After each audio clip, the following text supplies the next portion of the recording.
চারটে স্কিমই হচ্ছে, চারটের মধ্যে তিনটে হচ্ছে অন ব্রিড ডেভেলপমেন্ট।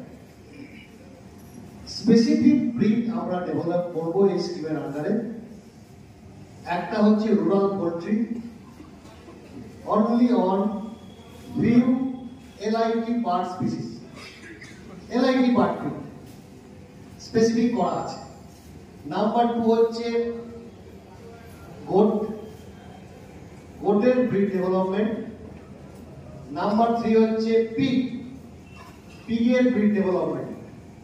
এই তিনটে স্পিসিসের ক্ষেত্রে ব্রিড ডেভেলপমেন্ট প্রোগ্রাম আছে।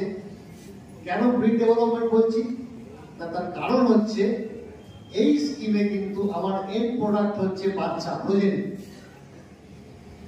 সেলেবল প্রোডাক্ট হচ্ছে বাচ্চাটা। এই স্কিমের মাধ্যমে কোনো একটা জায়গার কোনো স্পেসিফিক ব্রিড বা কোনো recognise breed, goat, sheep, pig এবং পোল্ট্রি, তাকে ডেভেলপ করা এবং মার্কেটিং করা, এটাই হচ্ছে এই স্কিমের টার্গেট।